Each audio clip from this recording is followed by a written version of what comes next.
Hi everyone, I'm Dr. Faisel Sayed.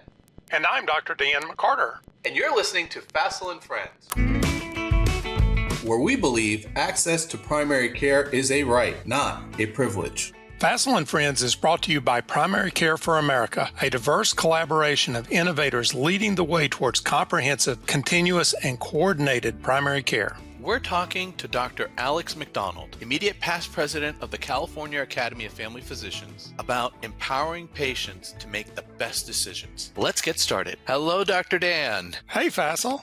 Good to see you again. It is always good to see you. It's like my favorite time of the week or every other week when we're getting together, and I'm really excited about the conversation we're about to have today. You know, like when I think about family doctors, I've heard so many different descriptions of us, right? Like we're like the Swiss Army knife of healthcare. Like we kind of do a little bit of, we get in trouble with doing a little bit of everything. But every once in a while we get to meet a doctor who feels more like the jackknife version of doctors himself. You know, somebody who just handles all the different things, whether he's in the clinic seeing patients or out in the world, and I feel that that's what we're going to have today with Dr. Alex McDonald. Welcome. Thanks so much for having me. I hope I can live up to that very warm introduction. Now I'm worried.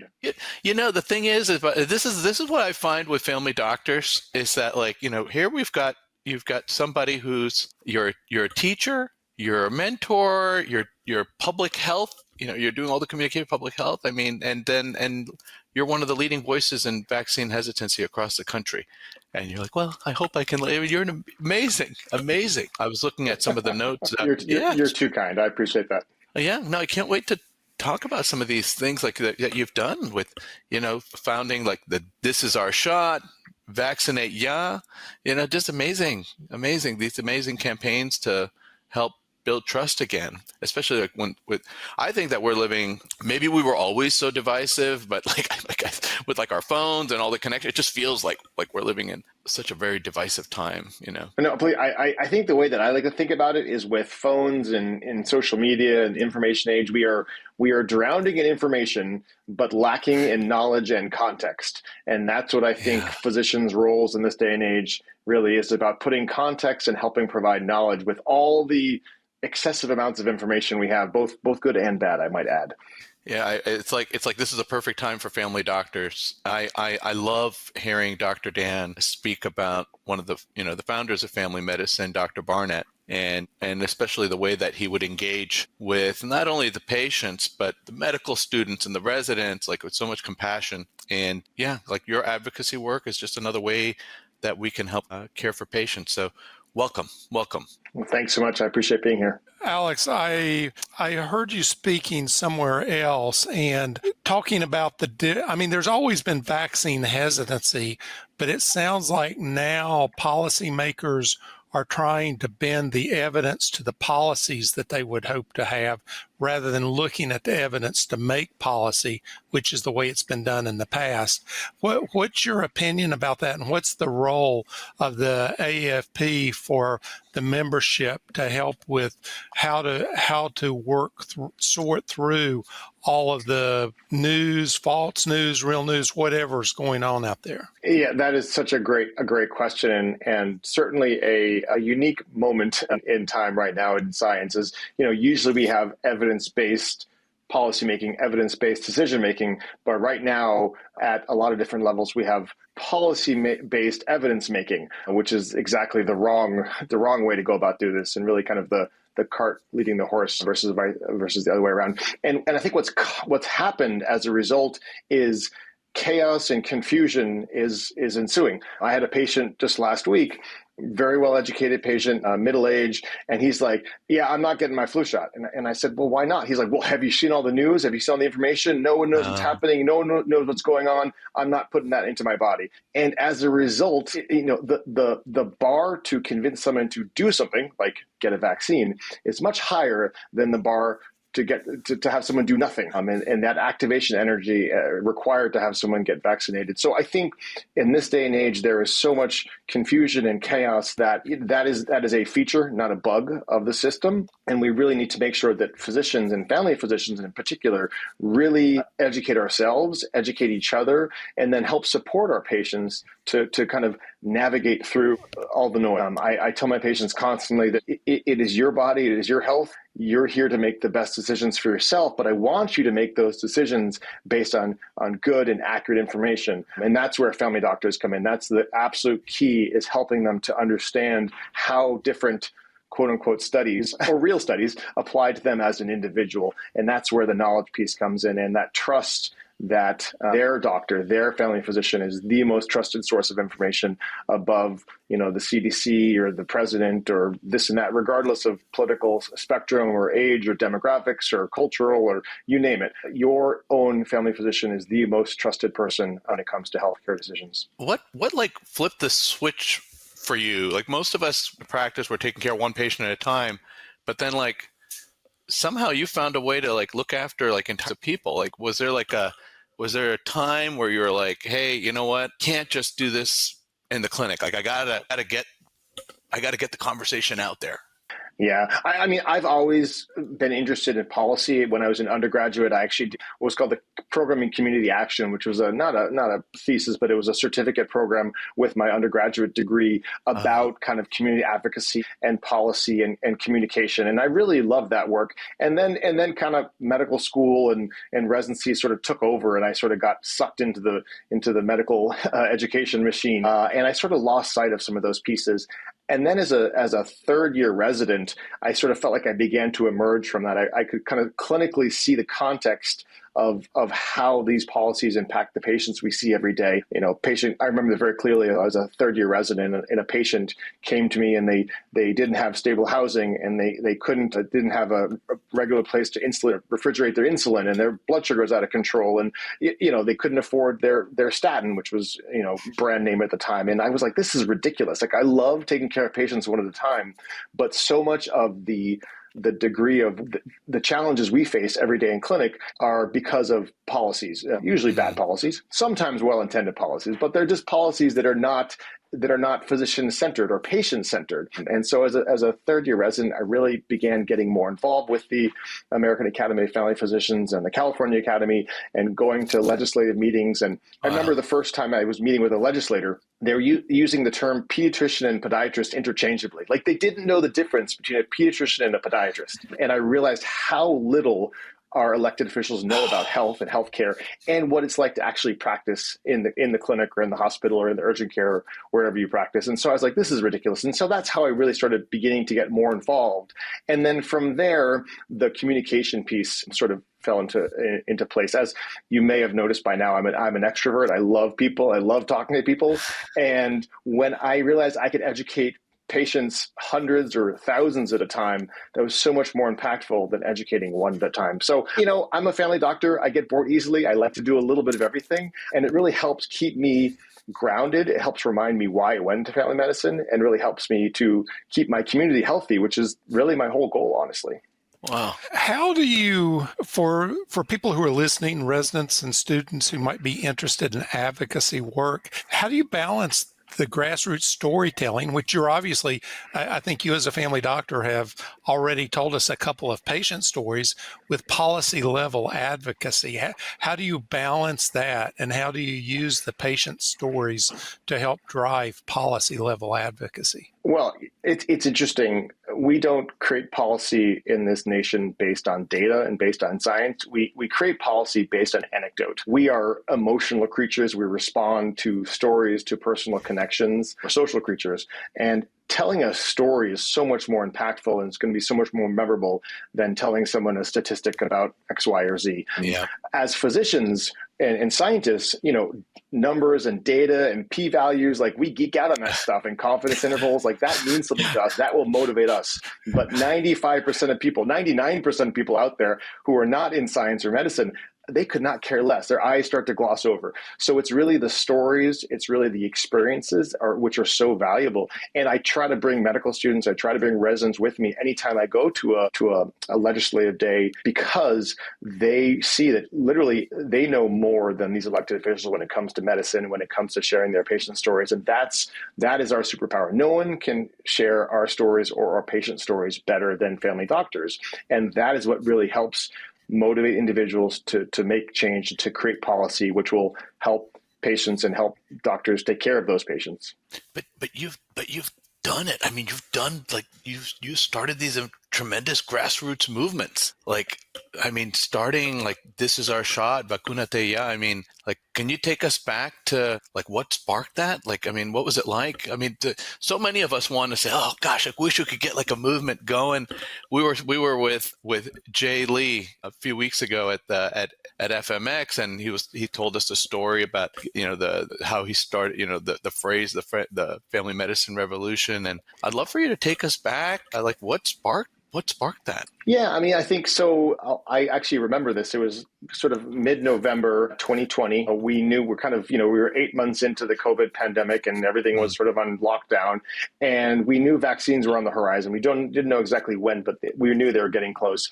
And I was actually on a phone call at the time, I was the chair of the Young Physicians section of the California Medical Association. And I was on a call with a few other young physician leaders. And they're like, this is ridiculous. We need to do something. So we literally just created like an online support group that we met once a week or so with people who we knew. We just invited our friends initially to join this kind of support group to kind of share kind of what's going on and different information. We'd invite guests to come join and share their expertise about kind of what's happening right now with the COVID pandemic and what the latest research was, because things were changing so fast at that time and a lot of people felt very lost, very confused. So it started as a place of community, right? We're family doctors. That's what we do. We create community and we create relationships with each other. And we were starved because everyone was virtual. And so created this online Zoom meeting once a week, and it just grew. And then once vaccines came out, we're like, this is crazy. We should start something. Some of us had dabbled in social media before. I had been doing some social media at the time to help educate my patients. I guess I should give a disclosure that I do have SMUD, which is social media use disorder, which I think is going to be in the DSM-6, by the way. It's not out yet, but it will be. I'll be the poster child. Anyway, so we were like, we have to educate our patients. We have to do something. So we created this online group, and we're like, what are we going to call ourselves? And we had we had all these different ideas. I can't remember all of them at this time. It's like give it your shot or COVID something. But anyway, we landed on This Is Our Shot. Hamilton had just, they had released the Hamilton on Disney Plus or whatever. So everyone was watching Hamilton, the Broadway musical at the time. So we decided on This Is Our Shot. And then we realized we wanted to make sure we reached more patients, especially here in Southern California, a lot of Latinx patients. And so we created sort of the sister campaign, Vacunate Ya, and it just sort of grew from there. We invited different people and individuals to join our meetings. We actually had Anthony Fauci come present one time at one of our meetings, and they grew we had almost 500 people on these weekly calls at one point. And then on through social media using hashtag This Is Our Shot and Vacunate Ya. So it was really just about community organizing, but it was done in the digital space and through social media. It was awesome. I have friends and relationships, which I built through that movement, which I still have today, who are amazing individuals who really want to get out there and really help educate our patients. Because I think at our core, doctors are teachers. I think the Latin root of the word doctor is teacher, if I'm not mistaken. Someone fact check me on. And so that's kind of how it grew. It's very organic. That's kind of how it grew, and it was awesome.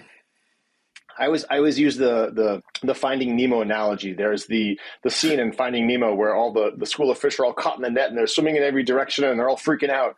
And Nemo says, hey, everybody swim down. And all the fish start swimming in the same direction. They almost tip over the fishing boat. They break the net open and they all swim free. And I think that's the collective power of we're all kind of working in the same direction and bouncing ideas and working with each other, because the collective power is just incredible. The problem is we're all swimming in different directions most of the time because there's just so many things happening. Yeah, we live in, like you said earlier, I mean, we live in evidence-based medicine, right? And we've just been so used to the public trusting what we recommend. And now if you look at, I mean, all the changes that have been happening lately, there's been so many shifts, like with the public trust, just in science in general, in institutions. I mean, I read, gosh, that I have to find that people trust more what the president has to say about health than like our national institutions. Yeah, I mean, I think there's been several studies coming out recently that shows, the top of the pyramid when it comes to trust, particularly when it comes to health information, is actually nurses.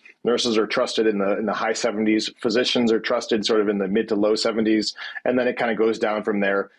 Members of Congress are right above Sith Lord at the very bottom in the negative digits. But again, time and time again, it's not about a physician; it's about your physician. That's who people really trust, and I think that's why we all have to collectively do this work together. But it doesn't happen overnight. It doesn't happen easily. And I think because of this has been a slow, I think the undermining and the degradation of trust in public institutions has been ongoing for quite some time. It is now just, elevated to the point where we've reached a tipping point. It's really a crisis in many ways.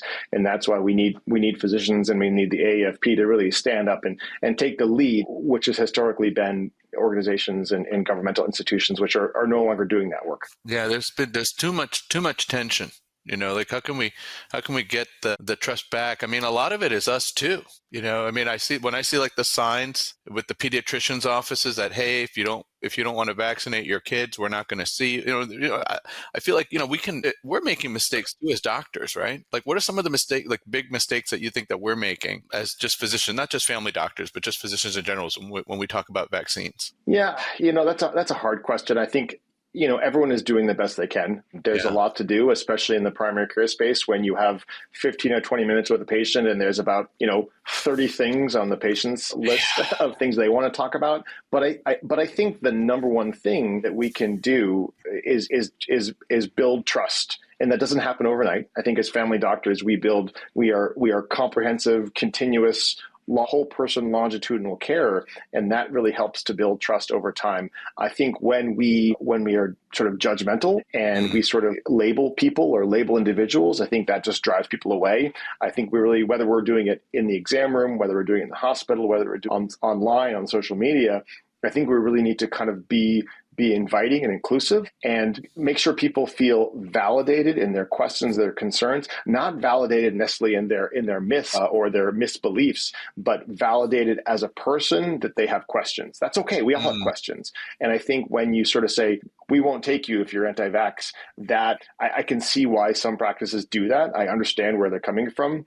But I don't think that really helps, because what it does is it just divides us farther, and those people will never come back, and they'll never build that trust with that individual physician. So I think I tell my patients this all the time. When they have questions, I want them to come to me. Again, like I said before, I want you to make the best healthcare decisions for yourself and your family, but I want you to make those decisions based on good information. And I'm here to help. And I cannot tell you how many times patients have said, hey, thanks, appreciate that. Maybe I'll get my flu shot later, and that's okay. But the key is to continue to build trust and build that relationship, and doesn't happen quickly. And so when we do things like labeling people or judging people, that really only divides us further, and then we have never get a chance to build trust and build relationships with those patients. So it's not even about the vaccine. It's like they're scared, or they just feel like they're not being heard, and then we too have gotten so busy, like you said, we only have so many minutes. And Dr. Dan,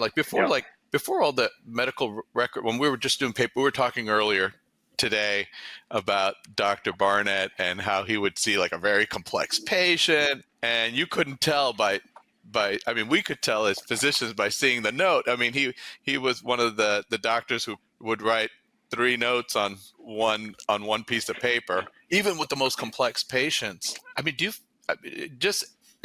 you feel like you had much more time to make an impact before? You mean, well, I think you did, certainly, if you go back before the RVU train started and you weren't getting paid by the complexity of the visit. And then this sort of is spiraled out of control, right? If we write a more complicated note, we can bill more. But if you spend more time writing the note, you're not actually relating to the patient. And, what we heard out in Anaheim is that some of the younger doctors are having problems with ambient AI because they don't know what to do with their hands if they're not typing. And it makes it difficult to actually go back and learn some of the skills to talk to the patients, right? So I don't blame them for that because that's the world they came into. I think now we've got a time to go back and relearn some of this. But yeah, the more complicated notes. I was talking to a younger doctor, not a lot younger, but probably very mid career, if I'm late career, last night, and she was talking about how she didn't like the ambient AI because the notes don't come out looking exactly the way she wants to look at them. And I'm like, nobody ever reads them anyway, so what difference does it make, right? As long as it says what you did and has the basics there, yeah, go on to the help another patient. Don't go spend your time wordsmithing that one note because we're not getting graded to wordsmith notes anymore. Yeah, I think we have to got to embrace it. I mean, otherwise, how are we supposed to make the shift from that surviving day to day? Because then we forget our ability to influence and that we've got a voice. I mean, I use ambient AI in my practice, and it's so much more enjoyable just to look at the patient and talk to the patient and engage with the patient. This thing called eye contact that never happened before. One thing I do with my residents is we actually do in-room observations, and we don't let our residents use the ambient prescribing tool, and they're staring at the computer 90% of the time. And my favorite question is, how often, what percentage of that visit do you think you actually looked at the patient? And they always say 60, 70% of the time. And I'm like, no, it was maybe 10% of the time. You were staring at the computer the vast majority of the time. And so I think, again, how can we embrace technology to do our jobs better? There's no way technology can replace us because, again, it's about trust in that relationship building piece. And I think we can use technology to help us do that better. It's just going to take a bit of an adjustment for some people. Yeah. It's like we gotta it's like okay, let me ask you, if we could redesign the way that all these vaccine recommendations are made, if we could start from scratch, what are some of the things that you would keep? We have to change, right? But what are some of the things that we'd keep, and what are some of the things that you'd like to change?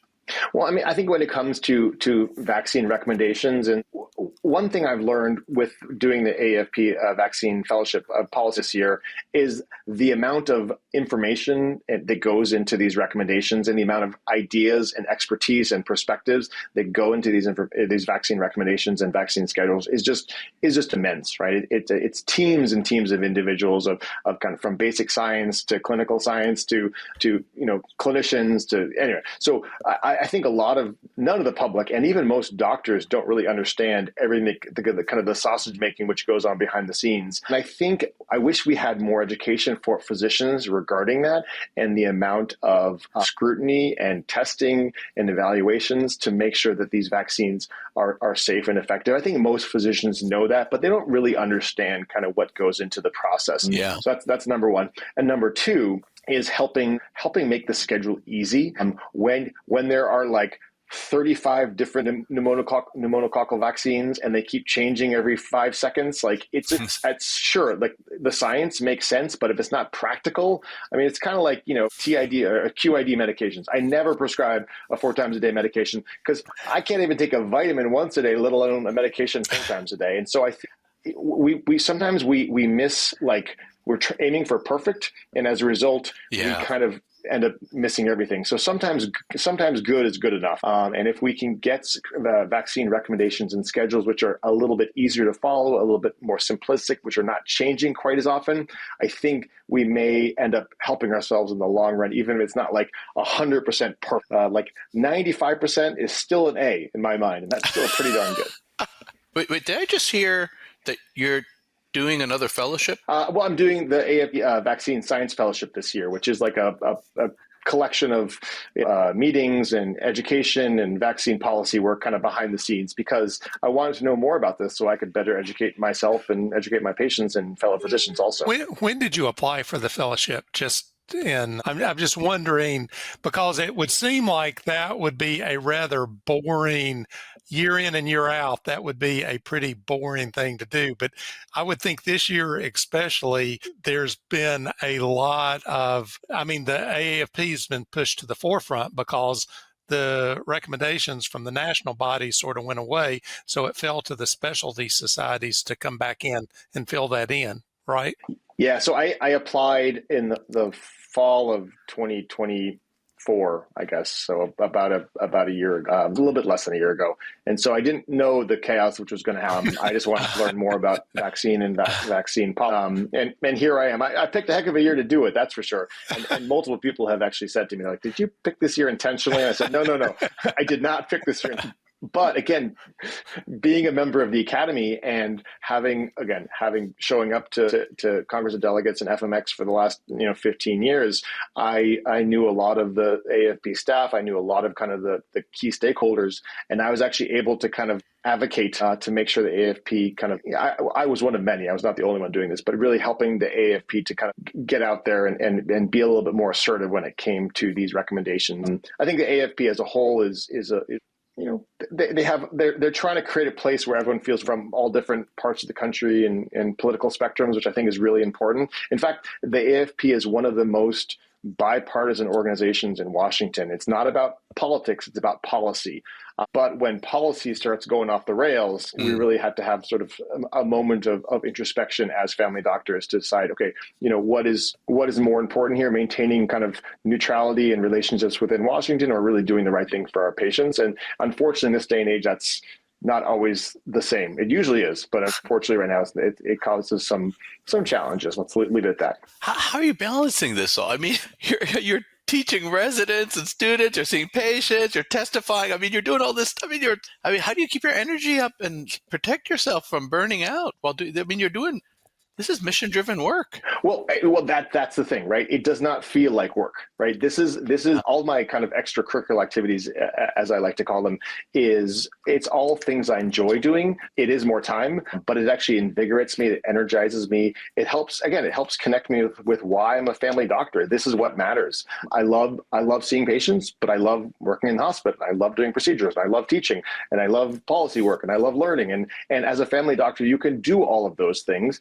My wife thinks I'm ADHD, which is probably accurate, but it comes from a place of passion. So even though I'm doing all these things, it doesn't really feel like work. It feels like I'm helping make a difference, and that's so much more rewarding and fulfilling for me individually. And that's what keeps me going. I think it's a huge kind of burnout prevention for me individually. And you're a sports medicine doctor. Yeah, I do some sports medicine. About a quarter of my practice is sports medicine. Wow, my goodness. Do you think, if we could switch a little bit. So I don't know, Dr. Dan, I haven't told you, but I got back into my Orange Theory routine. Matt, we had a couple days with this offsite. He said, hey, you have no excuse. There's no kids, no dogs, no wife, no nothing. And I said, well, I didn't have my sneakers. I didn't have my shorts and stuff. He said, oh, we walked over to a TJ Maxx and we got like 4 t-shirts for $13, got a pair of sneakers and stuff. And man, it's like getting back into that and drinking water and all, like, I feel like my body came back to life again. I mean, I had to, it's like I came back to life. Like, do you do you think that we as doctors underestimate just how powerful physical movement is in medicine? Like, we're so good at prescribing everything, but when do we tell people hey, go play catch or go play football or, go for a walk? Yeah. I mean, I talk about diet, sleep, exercise, and stress relief as the 4 pillars of just kind of lifestyle. And those undermine every single medical plan I have, right? I always tell patients, look, diet, 30 minutes of exercise most days of the week, 8 hours of 30 minutes most days of the week, 8 hours of sleep a night, lots of fruits and vegetables, minimizing processed packaged foods, mostly whole food plants, and then daily stress relief. Those 4 things are going to do more for you than any medication I could ever prescribe ever.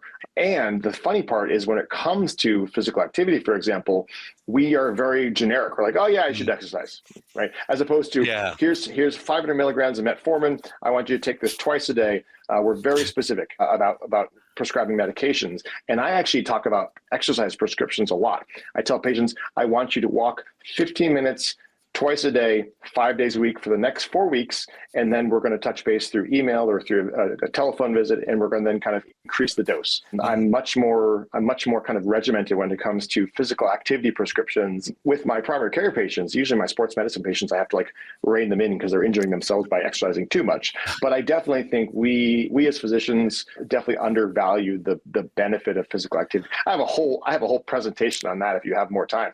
But I agree. We need to practice ourselves to help keep ourselves happy. The first thing I do every morning, 6 days a week, is I get up and exercise. If I don't, I just feel terrible the whole day. And that's what helps, gives me more energy and keeps moving as well as physical activity. Yeah, I worry with the generation of doctors who, especially residents who came up in the clicking, clicking through the windows, and like what you said, they spent 2% of the time facing the patient, the rest of the time they're really good. They're really, really good at clicking through. And but now you click through, but nobody feels heard. And so much of what we do, especially as family doctors, is, people need to feel heard. How can we teach that? Now, we've got we're in this weird time, post-COVID, all the social isolation, everything. Even the way people meet each other right now, it's my brother was showing me a video of us from one of our high school graduation parties, and just the way people would just mingle with each other in the 90s. It wasn't that long ago, but it was just, I feel like now it's on top of everything else, right? On top of all the weird social awkwardness from the isolation with COVID, now we've got these doctors who are really good at clicking through the chart. And like Dr. Dan was saying earlier, one of the doctors, a younger doctor, was saying she didn't feel comfortable with the ambient AI because the note didn't look like the way she wanted it to look.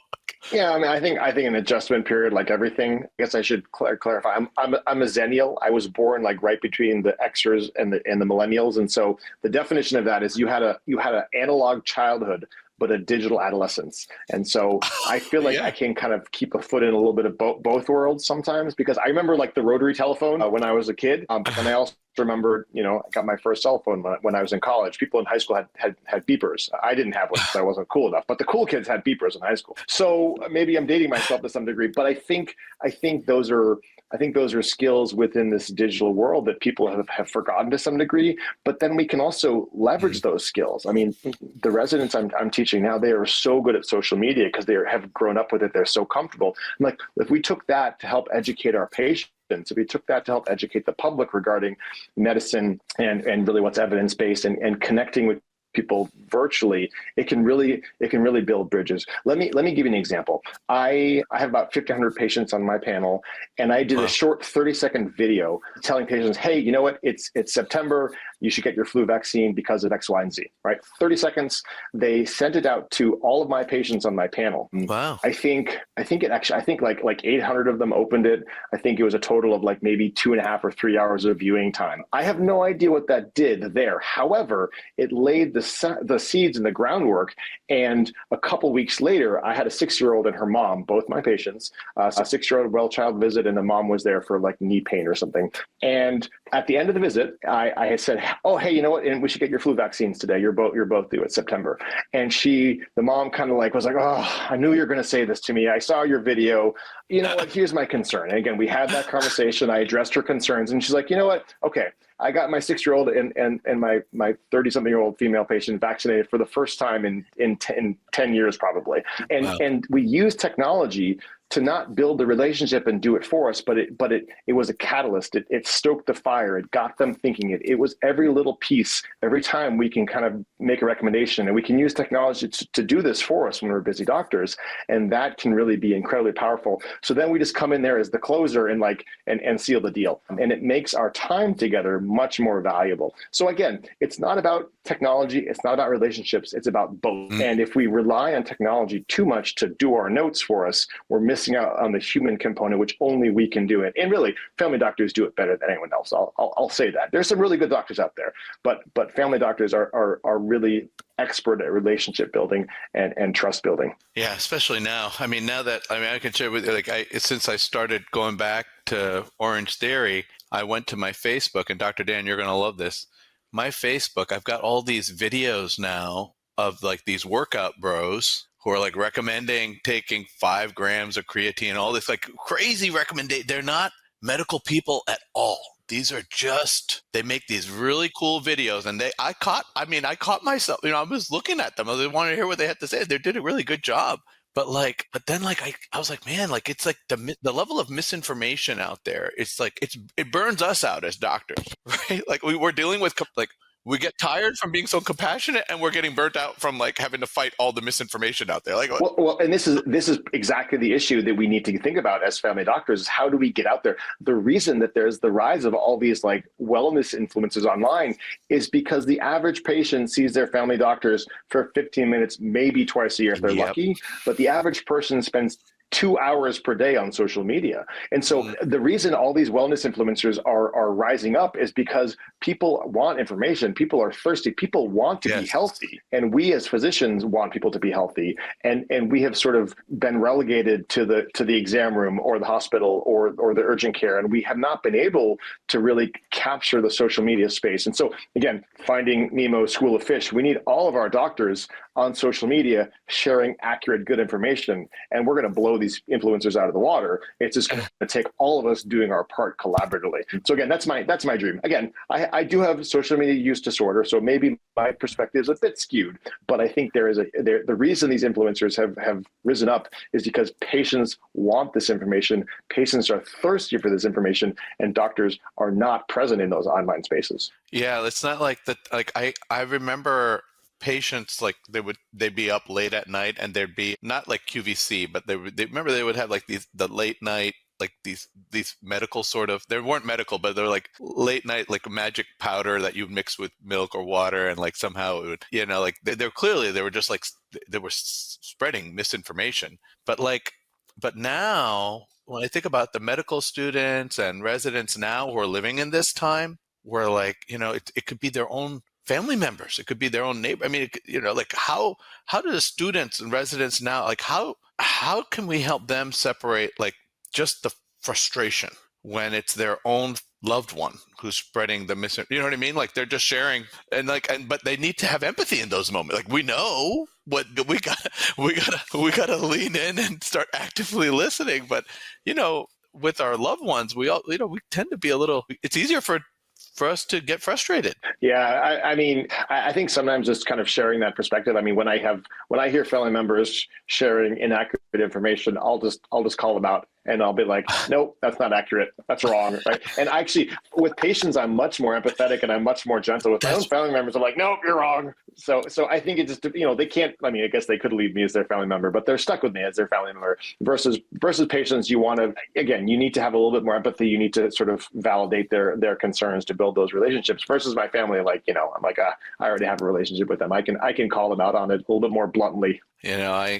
I wish I could be, I don't know. I feel I'm glad that I'm not a student and a resident and that aspect, because like it was a lot easier to say, well, what are you doing up at 11 o'clock at night watching this infomercial? That's what I was thinking, the word, the infomercial. Now they're, like you said, they're spending a couple hours a day with these influencers, and I don't even know how it came up on my. I still don't understand. Like the world's moving so fast. Well, I got to say, Alex, I mean, Big Brother is watching. Oh yeah, for sure. Probably even. It was nice knowing you guys after this conference. No, just kidding. But seriously, I mean, you are living proof that that being a family doctor, it doesn't limit you. I mean, it launches you. I mean, you've clearly shown that. I mean, we can lead from wherever we stand. In the clinic, with our neighbors or our family. I mean, gosh, after all the things that we've been through, my gosh, like especially these last 5 years, we always try to somehow end on a message of hope. Like, what gives you hope right now for the future of primary care? I mean, the thing that gives me hope, honestly, is getting together at FMX and the family medicine meetings. Yeah. With 5,000 passionate family doctors who want to help patients, who want to improve the health of their communities. And there's so many different ways to do that. And I think part of it too is we can feel really overwhelmed. We can feel very small, but literally like 80% of life is just showing up, right? You show up to a meeting, you show up to a webinar, you show up to the Capitol, you show up to your local elected offices, you show up to your boss's office next door. If you just show up, you will have a voice and you will be able to help influence change. And I think that is so critical because we all matter and all of our perspectives matter, from a first-year medical, heck, a pre-medical student, their voice when it comes to medicine matters, versus somebody who's emeritus or retired. I think we all have a valuable perspective. And so don't ever feel like you're too small to make a difference, because showing up is 80% of it. And then second of all, finding your people, finding your community, finding your tribe. I have like 3 different like text groups that I just, it's a sort of a cathartic group that you just share, jokes and memes and frustrations, and having that community and support, be it virtual or in real life, is so incredible. And I found most of my friends, my mentors, my people I lean on through the American Academy of Family Physicians and other kind of organized medicine groups who are like-minded, who share my energy and my passion for improving the health of their patients and improving doctors' ability to care for those patients. And so, there's some, I'm going to butcher it. There's I think a proverb about, if you ever think you're too small to make a difference, talk to the mosquito in the bed net overnight. We can all make a difference, and we can all show up, and we can all find our tribe. So that's my takeaway. Oh my gosh. Thank you so much, Alex, for joining us today. This was a great conversation. I know we ran a little bit over, and I apologize for that, but this was great. It was refreshing for me. No, thank you so much for having me. I hope it resonates with somebody. I have a little bit of imposter syndrome, but I like talking, and so we'll just keep going and see where it leads. It will make a difference, I assure you. What are your thoughts on empowering patients to make the best decisions? You've heard ours. Now we want to hear yours. Email us at faiselandfriends@gmail.com, and your question could be featured on the podcast. If you like this episode, leave us a review and tell us how we're doing. And don't forget to subscribe wherever you listen to podcasts so you never miss an episode. Connect with us on social media by following Faisel and Friends. And follow Primary Care for America on LinkedIn and Twitter. I'm Dr. Faisel. And I'm Dr. Dan. And thanks for listening. This podcast is brought to you by Primary Care for America Collaborative and produced by Split Prism Productions.